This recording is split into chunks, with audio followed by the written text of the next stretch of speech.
नमस्कार दोस्तों, स्वागत है आप सबका आपके अपने YouTube चैनल में जिसका नाम है UP board class by Imran.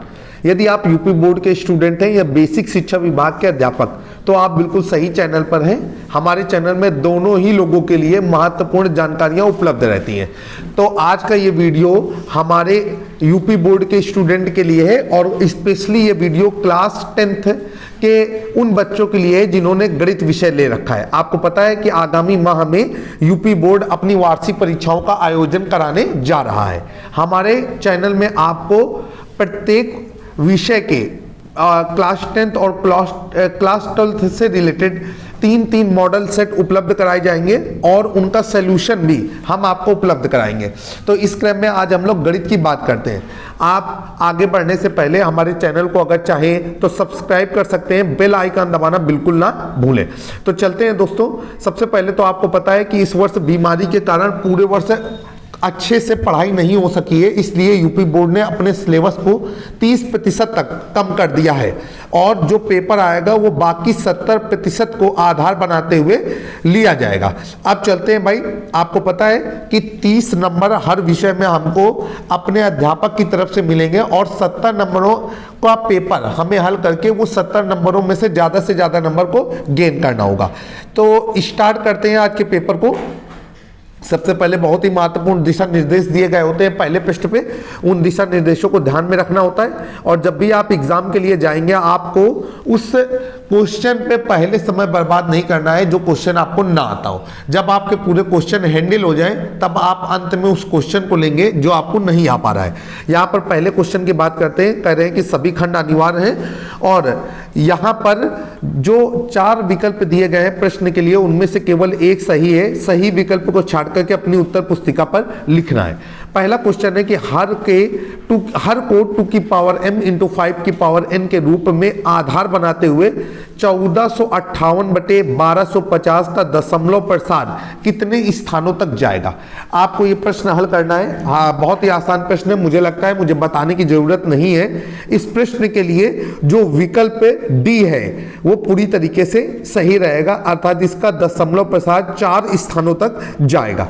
इसके बाद क्वेश्चन नंबर 2 है त्रिभुज एबीसी और त्रिभुज डीईएफ 2 त्रिभुज दिए गए हैं। इनके लिए बताया जा रहा है कि AB बटे DE बराबर BC बटे EF बराबर AC बटे DF बराबर 4/9 और आपसे कहा जा रहा है कि त्रिभुज ABC और त्रिभुज DEF के क्षेत्रफलों का अनुपात क्या होगा। देखिए यहाँ पर एक चीज प्रश्न ने कम दी हुई है, वो चीज ये है कि आपको ये नहीं बताया है कि त्रिभुज ABC और त्रिभुज DEF एक दूसरे के सर्वांग सम है। हम सभी लोग जानते हैं यदि 2 त्रिभुज एक दूसरे के सर्वांग सम हो तो उन दोनों त्रिभुजों के क्षेत्रफलों का अनुपात उनकी संगत भुजाओं के वर्गों के अनुपात में होता है। अर्थात हम कह सकते हैं कि त्रिभुज ABC का क्षेत्रफल बटे त्रिभुज DEF का क्षेत्रफल बराबर AB बटे DE का होल स्क्वायर बराबर BC बटे EF का होल स्क्वायर बराबर AC बटे DF का होल स्क्वायर। अब आपको पता है कि इन तीनों का जो मान है वो 4/9 के बराबर है, इसलिए त्रिभुज ABC का क्षेत्रफल बटे त्रिभुज DEF का क्षेत्रफल बराबर 4/9 का होल स्क्वायर और हमको पता है ये हो जाएगा 16/81। इस तरीके से क्वेश्चन नंबर 1 के खा का विकल्प सी 16/81 एक सही उत्तर है। अगला क्वेश्चन है क्वेश्चन नंबर 1 से लेकर के 9 तक की प्राकृतिक संख्याओं का समांतर माध्य ज्ञात कीजिए। आप सभी लोग जानते हैं कि समांतर माध्य क्या होता है। समांतर माध्य होता है हमारा कि जितना भी संख्याएं दी गई हैं सभी को जोड़ लेंगे और जोड़ने के बाद हम उसमें दी गई संख्याओं का भाग दे देंगे। इसका मतलब यह है कि अगर हमें 5 संख्याएं दी गई हैं तो हम 5 संख्याओं को जोड़ करके उसमें 5 का भाग दे देंगे। यहां पर 1 से लेकर के 9 तक की प्राकृतिक संख्याओं का समांतर माध्य निकालना है। हम 1 से लेकर के 9 तक की संख्याओं को जोड़ करके और उसमें 9 का भाग दे देंगे। हमारे पास फार्मूला होता है summation x bar is equal to summation x upon n, जहां पर n कुल संख्याओं की संख्या है और समेशन x उन संख्याओं का कुल योगफल है। इस तरीके से क्वेश्चन नंबर 1 का जो गा है इसके लिए विकल्प डी पूरी तरीके से सही रहेगा, अर्थात इनका समांतर माध्य कितना होगा 3 होगा। अगला क्वेश्चन चलते हैं। देखिए क्या है क्वेश्चन नंबर है घा। अब घा में क्या करना है जरा समझते हैं। यहां पर कहा जा रहा है कि बिंदु 3,4 की y अक्ष से दूरी ज्ञात करनी है आपको। बिंदु 3,4 की y अक्ष से दूरी क्या होगी।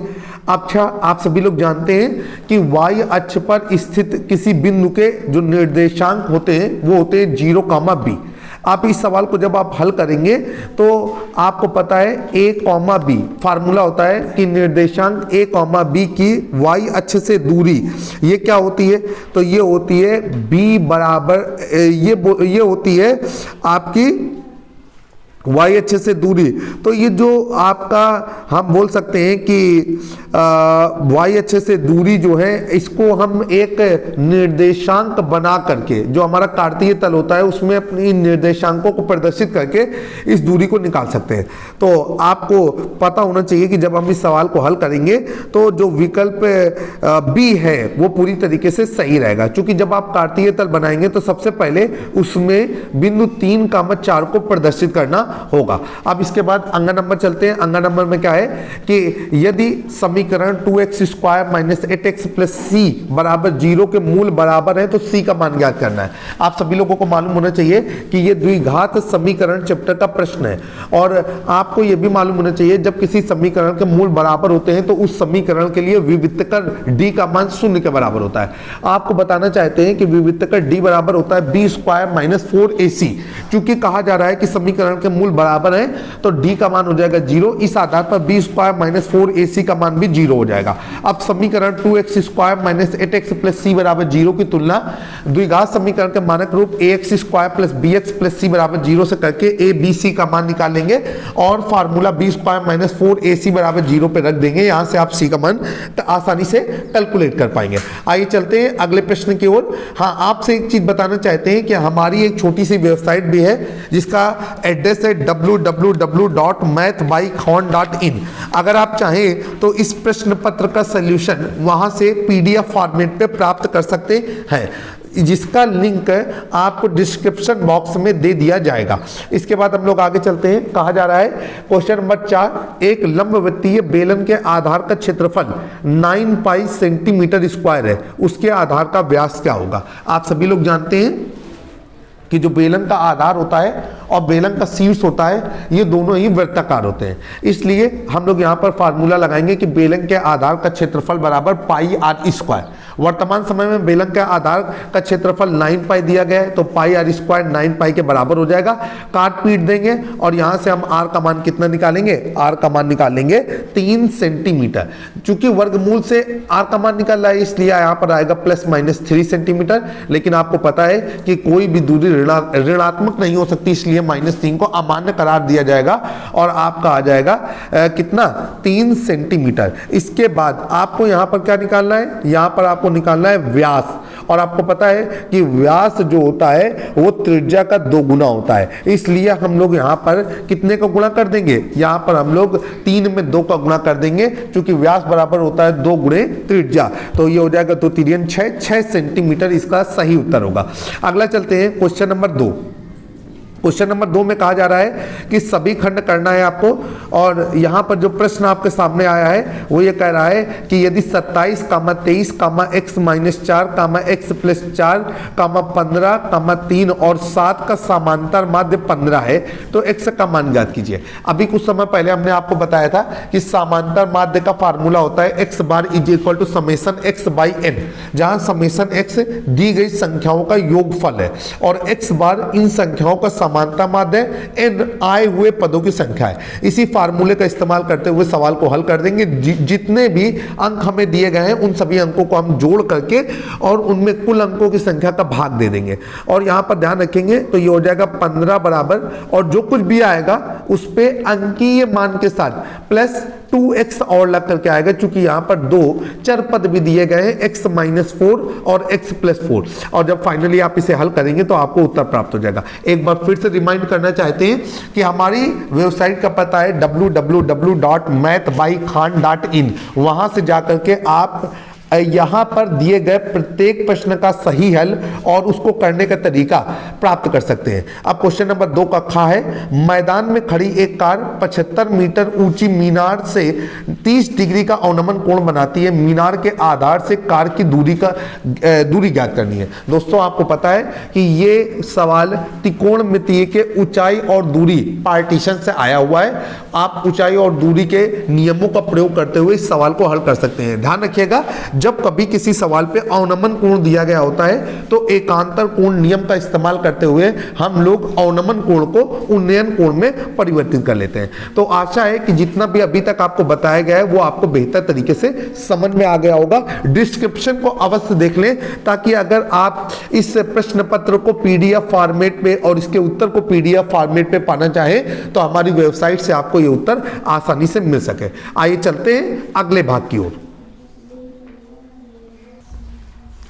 क्वेश्चन नंबर 2 का गा आपके सामने है। कहा जा रहा है कि के किस मान के लिए युगपत समीकरण 3x प्लस वाई बराबर 1 और 2x minus 1 into x plus y minus 1 into y बराबर 2x प्लस 1 का कोई भी हल नहीं है। तो देखिए भाई, यहां पर प्रश्न में थोड़ा सा गलत लिखा हुआ है, मैं आपको उसे सही करा करके बताना चाहूंगा। जहां पर ब्रैकेट पे लिखा हुआ है 2x माइनस 1 इंटू एक्स, उसे आप कर दीजिए 2k minus 1 into x plus k minus 1 into y is equal to 2k plus 1, क्योंकि यहां पर k का मान ज्ञात करना है। आपको पता है कि युगपत समीकरण का मानक रूप क्या होता है, a1x plus b1y plus c1 बराबर 0 और a2x plus b2y plus c2 बराबर 0। आपको पता है कि जब युगपत समीकरण का कोई भी हल नहीं होता है उस समय युगपत समीकरण से संबंधित जो शर्त होती है वो ये होती है कि a1 अपॉन a2 बराबर b1 upon b2 does not equal to c1 upon c2। ये शर्त का आप इस्तेमाल करेंगे और इसके बाद a1 अपॉन a2 को b1 अपॉन b2 के बराबर करते हुए आप आसानी से k का मान कैलकुलेट कर लेंगे। अगला क्वेश्चन जो है 2 का 4 नंबर, कहा जा रहा है कि द्विघात समीकरण दिया गया है px square minus 2 under root 5 px plus 15 बराबर 0। कहा जा रहा है कि इसके दोनों मूल बराबर हैं, तो आपको p का मान ज्ञात करना है। आइए चलते हैं। आप सभी लोगों को मालूम है कि जब किसी द्विघात समीकरण के दोनों मूल बराबर होते हैं तो उस द्विघात समीकरण के लिए विविधकर का मान क्या होता है, 0 होता है। तो ये समीकरण की तुलना ax square plus bx plus c बराबर 0 से करके abc का मान कैलकुलेट कर लेंगे। इसके बाद हम लोग फार्मूला लगाएंगे, क्योंकि द्विघात समीकरण के मूल बराबर हैं इसलिए विविधकर d बराबर 0 और d का मान रख देंगे b स्क्वायर माइनस 4ac बराबर 0। मान रखने के बाद जब हम इसे हल करेंगे तो p का मान हम आसानी से कैलकुलेट कर लेंगे और इस सवाल के लिए p का मान आएगा 0 या p का मान आएगा 3। इसके बाद क्वेश्चन नंबर 3 आपके सामने आया है। क्वेश्चन नंबर 3 में भी कहा जा रहा है कि आपको सभी खंड हल करना है।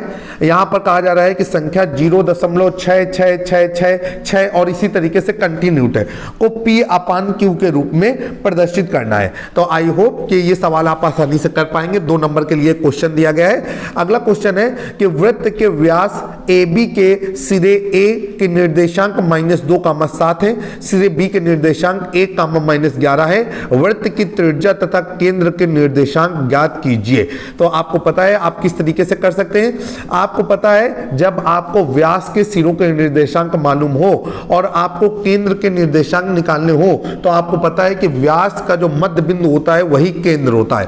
और यहां पर व्यास के एक सिरे को x1 y1 और दूसरे सिरे को x2 y2 मानते हुए मध्य बिंदु के निर्देशांक निकालेंगे तो आपको पता है कि मध्य बिंदु के निर्देशांक होते हैं x बराबर x1 प्लस x2 by 2 और y बराबर y1 प्लस y2 by 2। इस तरीके से आप मध्य बिंदु के निर्देशांक x, y प्राप्त कर लेंगे। इसके बाद आप बिंदु -2,7 या और x, y के बीच की दूरी निकाल लेंगे, जो भी आपने x और y के मान निकाले होंगे, या फिर आप x, y के जो मान निकाले हैं उनके साथ 1, -1 से दूरी ज्ञात कर लेंगे। आपको पता है कि फार्मूला लगेगा बिंदुओं x1, y1 तथा x2, y2 को मिलाने वाली रेखा की लंबाई, और ये होती है √x1 - x2 का whole square plus y1 - y2 का होल स्क्वायर, या इसी को कह सकते हैं √x2 - x1 का whole square plus y2 - y1 का होल स्क्वायर। उम्मीद उम्मीद है कि आप आसानी से सवाल को हल कर लेंगे और बिल्कुल भी परेशान ना होंगे। अगर आप हल नहीं कर पा रहे हैं तो हमारे डिस्क्रिप्शन को अवश्य देख लें, वहां पर आपको हमारी वेबसाइट मिल जाएगी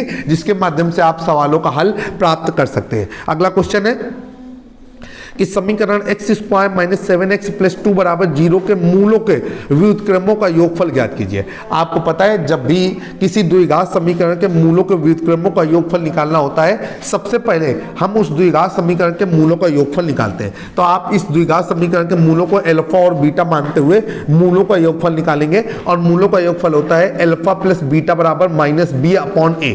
अगर हिंदी में पढ़ना चाहें तो हम ये बोलेंगे कि मूलों का योगफल बराबर क्या हो जाएगा, आपका ये हो जाएगा माइनस एक्स का गुणांक बटे एक्स स्क्वायर का गुणांक। उम्मीद है कि आपको ये समझ में आ गया होगा। इसके बाद आप नीचे हम फिर लिखेंगे मूलों का गुणनफल। अब मूलों का गुणनफल होता है अल्फा इंटू बीटा बराबर सी अपॉन ए, या अल्फा इंटू बीटा बराबर अचर पद बटे एक्स स्क्वायर का गुणांक। इसके बाद हम लिखेंगे मूलों के व्युत्क्रमों का योगफल। व्युत्क्रम मींस होता है उल्टा, अर्थात अल्फा का उल्टा हो जाएगा 1 अपॉन अल्फा और बीटा का उल्टा हो जाएगा 1 अपॉन बीटा। तो हमको यहां पर निकालना होगा 1 upon alpha plus 1 upon beta. तिर्यक गुणा करेंगे तो ये हो जाएगा alpha plus beta upon alpha into beta. आपने भी अल्फा प्लस बीटा और अल्फा इंटू बीटा के मान निकाले हैं, उन मानों को आप यहां पर रख देंगे, आपको मूलों के व्युत्क्रमों का योगफल ज्ञात हो जाएगा। इस तरीके से 2 नंबर आप बड़ी आसानी से हासिल कर सकते हैं। अगला क्वेश्चन चलते हैं। 2 संख्याओं का अंतर 26 है और एक संख्या दूसरी की 3 गुनी है, तो संख्याएं ज्ञात कीजिए। बहुत ही आसान है, ये सवाल युगपत समीकरण से आया हुआ है। आप पहली संख्या x मान लेंगे, दूसरी संख्या y मान लेंगे। x को y से बड़ा मानते हुए पहला समीकरण क्या हो जाएगा, ये हो जाएगा x माइनस वाई बराबर 26 और दूसरा समीकरण क्या हो जाएगा, दूसरा समीकरण हो जाएगा x माइनस 3y बराबर 0। इन दोनों समीकरणों को हल करके आप x और y का मान निकाल लेंगे। इसके बाद आप उन दोनों संख्याओं को आसानी से प्राप्त कर सकते हैं। क्वेश्चन नंबर 4 अब आपके सामने आ गया है। कहा जा रहा है कि सभी खंड हल करने, यहाँ पर आपको खंड का, खंड खा, खंड गा और खंड घा दिया गया है। पहला क्वेश्चन है कि यदि बिंदु x कामा यदि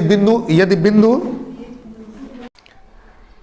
दोस्तों क्वेश्चन नंबर 4 आपके सामने है, सभी खंड करना है। यहां पर पहला क्वेश्चन जो है का नंबर से आ रहा है कि यदि बिंदु x कामा y बिंदुओं 3 कामा 6 और माइनस 3 कामा 4 से समदूरस्थ हैं तो x और y के बीच में संबंध स्थापित करना है, संबंध ज्ञात करना है कि क्या होगा। 2 नंबर के लिए ये सवाल है। तो दोस्तों यहां पर हम लोग क्या करेंगे कि बिंदु x कामा y को p मान लेंगे और 3 कामा 6 को a मान लेंगे, माइनस 3 कामा 4 को b मान लेंगे। इसके बाद हमको पता है कि 2 बिंदुओं के बीच की दूरी का फार्मूला होता है d बराबर under root x1 minus x2 का whole square plus y1 minus y2 का होल स्क्वायर। इसी आधार पर हम लोग PA और PB इनकी दूरियां निकालेंगे और इसके बाद हम लोग अंडर रूट लगे होने के कारण दोनों पक्षों का वर्ग कर लेंगे। इस तरीके से ये हो जाएगा AP स्क्वायर या PA square is equal to BP square या PB स्क्वायर। अब हम लोग क्या करेंगे, इसके बाद दोनों पक्षों में जो वर्ग लगे हुए हैं A प्लस B या a माइनस बी का होल स्क्वायर लगाते हुए उन्हें ओपन कर देंगे। सवाल को हल करते हुए चले जाएंगे। अंत में हमें समीकरण जो प्राप्त होगा वही x और y के बीच में संबंध को व्यक्त कर रहा होगा। जैसे कि इस सवाल के लिए जो सही हल है वो है 3x plus y is equal to 5। अगला क्वेश्चन देखते हैं। क्वेश्चन नंबर 4 का खा, एक शंकु के आधार की त्रिज्या 3.5 सेंटीमीटर है और ऊंचाई 12 सेंटीमीटर है। शंकु की तिर्यक ऊंचाई ज्ञात कीजिए कि शंकु की तिर्यक ऊंचाई क्या होगी। आइए देखिए कैसे हम लोग इस सवाल को हल कर सकते हैं। देखिए सबसे पहले हम लोग नोट करेंगे कि शंकु के आधार की त्रिज्या स्मॉल r बराबर 3.5 सेंटीमीटर, शंकु की ऊंचाई h बराबर 12 सेंटीमीटर और हम लोग फार्मूला लगाएंगे कि शंकु की तिर्यक ऊंचाई l बराबर under root h square plus r square. यहाँ h और r का मान रख देंगे, हल करेंगे, इसके बाद वर्गमूल निकालेंगे और फाइनली हम लोग प्राप्त करेंगे कि शंकु की तिर्यक ऊंचाई 12.5 सेंटीमीटर है। बहुत ही आसान सवाल है। उम्मीद यही कर रहे हैं कि आपको हर एक सवाल का जो हल करने का तरीका है वो पहले से ही तैयार होगा। क्वेश्चन नंबर 4 का गा है, कहा जा रहा है कि tan a बराबर cot b, तो सिद्ध कीजिए कि a प्लस b बराबर 90 डिग्री। आसान सवालों में से एक है। हम यहां पर आप या तो tan को cot में बदल लें या तो cot को tan में बदल लें और इसके बाद आप आसानी से इस सवाल को हल कर पाएंगे।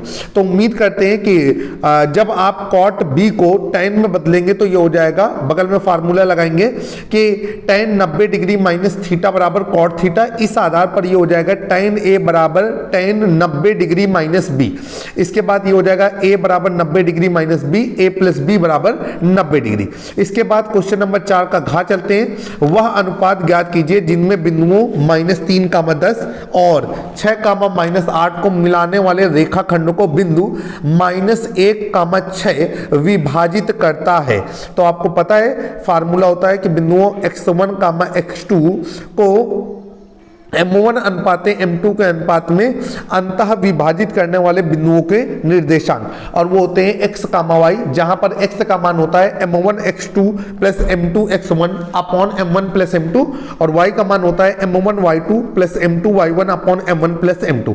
आगे चलते हैं। यहां से आप जब सवाल को हल करेंगे तो कोई भी एक समीकरण आप ले लीजिएगा, चाहे आप x आधारित समीकरण ले लीजिएगा, चाहे y आधारित समीकरण ले लीजिएगा, और आप देखेंगे कि आपको यहां से M1 अनुपात M2 प्राप्त हो जाएगा। ध्यान रखिएगा, डिस्क्रिप्शन में वेबसाइट का लिंक है, वहां से आप इस प्रश्न पत्र के पूरे हल को प्राप्त कर सकते हैं। अगला क्वेश्चन है, कहा जा रहा है कि सभी खंड की करना है हमें।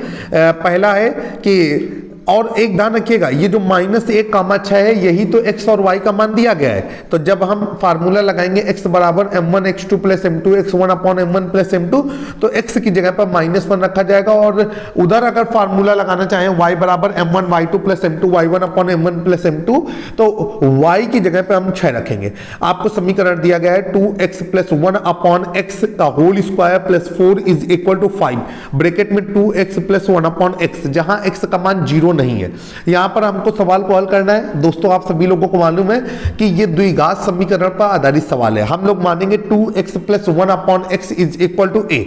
इसको यहां पर समीकरण में रख देंगे तो ये हो जाएगा a स्क्वायर plus 4 is equal to 5a। इसे रिप्रेजेंट करेंगे या रीअरेंज करेंगे तो ये हो जाएगा a square minus 5a plus 4 is equal to 0। इसका फैक्टराइजेशन करेंगे, a के 2 मान मिलेंगे। अब इन a के मानों को बारी बारी से जहां पर हमने माना है वहां पर रख देंगे, और माना हमने क्या है 2x plus 1 upon x is equal to a। यहां पर हम a के मानों को हल रख देंगे और सवाल हमारा पूरी तरीके से हल हो जाएगा।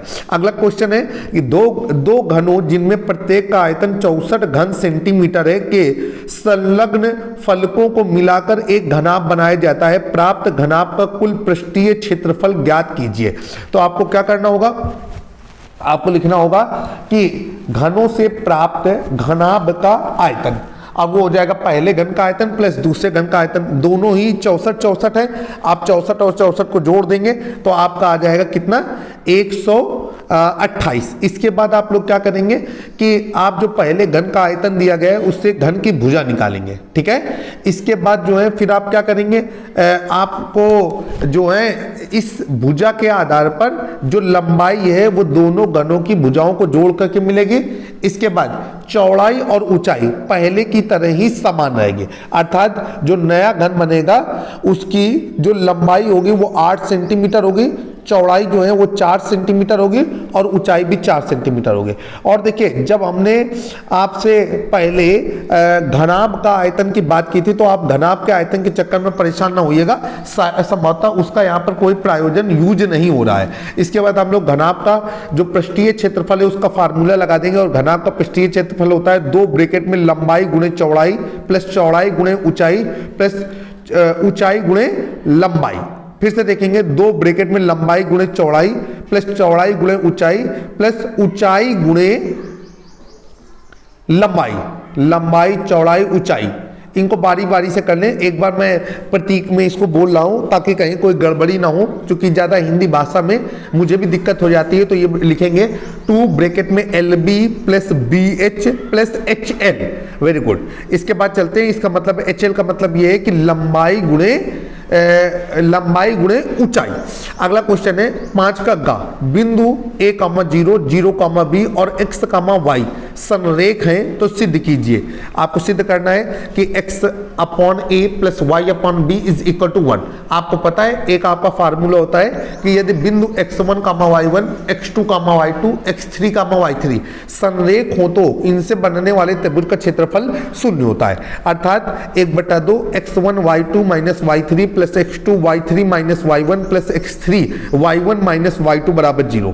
यहाँ पर x1 का मान है a, y1 का मान है 0, x2 का मान है 0, y2 का मान है b, x3 का मान है x और y3 का मान है y। इस तरीके से जो है आप इस सवाल को मान वहां पर रख करके सवाल को आसानी से हल कर सकते हैं। आगे चलेंगे हम और जब पूरा हल करते हुए चले आएंगे तो फाइनली अंत में आपको मिल जाएगा x upon a plus y upon B is equal to 1। अगला क्वेश्चन है 5 का घ निम्नलिखित बारंबारता सारणी से माध्यिका ज्ञात कीजिए। आपको वर्ग अंतराल दी गई है और बारंबारता दी गई है। सबसे पहले आपको माध्यिका ज्ञात करनी है तो आप लोग क्या करेंगे, बारंबारताओं का योगफल निकाल लेंगे। बारंबारताओं का योगफल कैपिटल N कहलाता है और उसी को समेशन F कहते हैं। और इसके बाद संचयी बारंबारता निकालेंगे। ध्यान रखिएगा, पहली बारंबारता पहली संचयी बारंबारता होती है, इसके बाद क्रमागत रूप से वो जुड़ती चली आती है और आपको आगे की संचयी बारंबारता मिलती हुई चली जाती है। इसके बाद आप लोग फार्मूला लगाएंगे कि माध्यिका क्या होती है। माध्यिका होती है L बराबर n/2 minus CF upon small f into H. आप सभी ने इस सवाल को आसानी से किया होगा, मुझे उम्मीद है, और निश्चित ही आप इसे हल कर पाएंगे। 4 नंबर के लिए महत्वपूर्ण सवाल था, इसको हमें किसी भी हालत में छोड़ना नहीं है। अगला सवाल चलते हैं दोस्तों। अगला सवाल है कि सभी खंड करना है 6 का एक ठोस बेलन है जिसके दोनों सिरे अर्ध गोलाकार है। ठोस की कुल ऊंचाई 20 सेंटीमीटर है और बेलन का व्यास 7 सेंटीमीटर है। ठोस का कुल आयतन ज्ञात कीजिए और पाई का मान 22/7 इस्तेमाल कीजिए। भाई आपको पता है ठोस का कुल आयतन क्या होगा, बेलनाकार भाग का आयतन प्लस दोनों अर्धवृत्ताकार भाग के आयतनों का योगफल। इसके बाद आप बेलन के व्यास से बेलन की त्रिज्या निकाल लेंगे, वही त्रिज्या अर्धगोलाकार भाग की भी त्रिज्या होगी। आप सबके आयतन निकाल करके और फाइनली लिखेंगे कि ठोस का आयतन बराबर बेलनाकार भाग का आयतन प्लस दोनों अर्धवृत्ताकार भागों के आयतनों का योगफल, और सवाल आप आसानी से हल कर पाएंगे। इसके बाद आप आगे चलेंगे क्वेश्चन नंबर 6 का ख। एक चित्र दिया गया है और उस पर बताया गया है OA इंटू OB बराबर OC इंटू OD। तो सिद्ध करना है कि कोण A बराबर कोण C तथा कोण B बराबर कोण D। आप सभी लोग जानते हैं कि हम लोग इस सवाल को कैसे करेंगे। यहां पर जो हमें दिया गया है OA इंटू OB बराबर OC अपॉन OD, उसी को हम रीअरेंज कर देंगे और ये हो जाएगा OA बटे OC बराबर OD बटे OB। आपको पता है इसके बाद हम दोनों त्रिभुजों को लेंगे, त्रिभुज AOD और त्रिभुज COB को। आपकी नजर चित्र की ओर होनी चाहिए और आप सभी लोग सब जान गए होंगे कि हम लोग त्रिभुज की समरूपता का इस्तेमाल करेंगे। एक तो हमें यहां पर दिया गया है कि OA अपॉन OC बराबर OD अपॉन OB, अभी हमने ज्ञात किया है। इसके अलावा कोण AOD बराबर कोण COB, कौन से कोण है, ये शीर्षाभिमुख कोण है। अर्थात ये दोनों त्रिभुज क्या हो जाएंगे, सर्वांग सम हो जाएंगे। और जब दोनों त्रिभुज सर्वांग सम बोल रहे हैं, सॉरी दोस्तों, ये दोनों त्रिभुज समरूप हो जाएंगे। और जब दोनों त्रिभुज समरूप हो जाएंगे तो इसका मतलब ये है कि इनके संगत कोण आपस में क्या हो जाएंगे, बराबर हो जाएंगे। आइए आगे चलते हैं क्वेश्चन नंबर 6 का ग। 2 अंकों की एक संख्या में अंकों का योगफल 12 है। अंकों के स्थान बदलने पर प्राप्त संख्या दी गई संख्या से 18 अधिक है। संख्या ज्ञात कीजिए। आप लोग क्या करेंगे, इकाई का अंक x मान लेंगे, दहाई का अंक y मान लेंगे, तो पहला समीकरण बनेगा x प्लस वाई बराबर 12। और इसका आपको पता है कि जब इकाई और दहाई का अंक दिया गया होता है उस समय हम लोग फार्मूला लगाते हैं 10 इकाई व दहाई से निर्मित संख्या, और ये होती है 10 गुणे दहाई का अंक प्लस इकाई का अंक। इस आधार पर जो है आप इकाई और दहाई से निर्मित संख्या को प्राप्त कर लेंगे और इसके बाद अंकों को बदल देंगे। तो अगर आपने इकाई का अंक x और दहाई का अंक y माना है तो पहली बार में संख्या बनेगी 10y प्लस x, और जब अंकों के स्थान आपस में बदलेंगे तो संख्या हो जाएगी 10x प्लस y। तो दोस्तों आपने अभी क्वेश्चन नंबर 6 के पार्ट ग तक पूरा हल कर लिया है। अब हम लोग चलते हैं क्वेश्चन नंबर 7 की ओर। दोस्तों क्वेश्चन नंबर 7 से पहले भी एक क्वेश्चन नंबर 6 का घ है, उसे भी हम कंप्लीट कर लेंगे। कहा जा रहा है कि ABC किसी त्रिभुज के अंतः कोण है तो सिद्ध करना है। कॉस ब्रैकेट में B प्लस C बराबर माइनस कॉस A। बहुत आसान क्वेश्चन है, आप आसानी से इसे हल कर लेंगे, क्योंकि आपको पता है कि त्रिभुज के तीनों अंतःकोणों का योगफल कितना होता है 180 डिग्री। इसी आधार पर आप लिखेंगे कि a plus B plus C बराबर 180 डिग्री। यहां पर आप देख रहे हैं कि लेफ्ट हैंड साइड पर b प्लस सी दिया गया है, तो b प्लस सी को अकेला कर लेंगे और ये हो जाएगा b प्लस सी बराबर 180 माइनस a। दोनों पक्षों का कोसाइन ले लेंगे और आपका सवाल फाइनली हल हो जाएगा। बहुत ही आसान सवाल को 4 नंबर के लिए रखा गया है। क्वेश्चन नंबर 7 आपके सामने है। एक रेलगाड़ी 360 किलोमीटर की दूरी एक समान चाल से तय करती है। एक समान चाल से तय करती है। अब दोस्तों आगे चलते हैं। कहा जा रहा है यदि उसकी चाल 5 किलोमीटर प्रति घंटा अधिक होती तो वह उसी यात्रा को 1 घंटे कम समय में तय कर लेती। रेलगाड़ी की चाल क्या होगी? आपको आसानी से पता चल गया कि यह सवाल हमारा द्विघात समीकरण पर आधारित है। रेलगाड़ी की चाल x किलोमीटर प्रति घंटा मान लीजिए और 360 किलोमीटर की दूरी तय करने में लगे समय को निकाल लीजिए। इसके बाद लिखिए रेलगाड़ी की चाल को जब 5 किलोमीटर प्रति घंटा बढ़ा दिया जाता है तो रेलगाड़ी की नई चाल हो जाएगी x प्लस 5 किलोमीटर प्रति घंटा, और x प्लस 5 किलोमीटर प्रति घंटे की चाल से 360 किलोमीटर की दूरी तय करने में लगे समय को भी आप निकाल लीजिए। इसके बाद जो उनके बीच में 1 घंटे का डिफरेंस है, जब चाल बढ़ा दी जाती है तो 1 घंटे का जो अंतर आ रहा है उसे प्रश्नानुसार करके व्यवस्थित कर दीजिए। इसके बाद अगला सवाल है, निम्नलिखित समीकरणों को हल करना है। 1/x plus 4 minus 1/x minus 7 is equal to 11/13। यहाँ x का मान -4 और 7 नहीं है। हम यहाँ पर तिर्यक गुणा करेंगे, सवाल को हल करेंगे। डेफिनेटली ये सवाल द्विघात समीकरण से संबंधित है और अंत में ये एक द्विघात समीकरण के फॉर्मेट में कन्वर्ट हो जाएगा ax square plus bx plus c बराबर 0। वहां से आप इसे आसानी से गुणनखंड करके हल कर लेंगे और यहां से x के 2 मान प्राप्त होंगे। अगला सवाल है रचना करने का। एक त्रिभुज खींचना है, 5 सेंटीमीटर भुजा हो, 6 सेंटीमीटर भुजा हो और 7 सेंटीमीटर भुजा हो, और इसके एक अन्य त्रिभुज की भी रचना करनी है जिसकी भुजाएं पहले वाले त्रिभुज की संगत भुजाओं का 3/5 गुनी है। अगर आपने रचना को तैयार किया है तो आप बहुत आसानी से ही रचना को बना सकेंगे। और आपसे दोस्तों कहना चाहेंगे रचना के लिए आप प्रॉपर तौर पे 2 या 3 पेंसिलें रखेंगे। रचना अच्छी डार्क बनी होनी चाहिए और बार बार उसमें कटिंग नहीं होनी चाहिए, ना बार बार इरेजर का इस्तेमाल करना है। 6 नंबर का एक क्वेश्चन है और इसके सब्स्टिट्यूट में भी एक क्वेश्चन आया हुआ है, वो भी हमारे रचना से रिलेटेड है कि 4 सेंटीमीटर त्रिज्या के एक वृत्त पर 6 सेंटीमीटर त्रिज्या के एक संकेंद्रीय वृत्त के किसी बिंदु से स्पर्श रेखा की रचना कीजिए और उसकी लंबाई भी मापिए। परिकलन से इस माप की भी जांच कीजिए। यह रचना का सवाल है। उम्मीद है कि आपके आचार्य ने या आपके टीचर ने इसे जरूर बताया होगा। और पता है कि जो उसकी लंबाई ज्ञात करनी है वो समकोण त्रिभुज पर जो पाइथागोरस प्रमेय लगती है उसके आधार पर ज्ञात की जाएगी। तो ये गणित विषय का दोस्तों पहला मॉडल पेपर था जो हमारे YouTube चैनल पर प्रकाशित किया गया है। आशा है कि आपको ये बहुत पसंद आया होगा।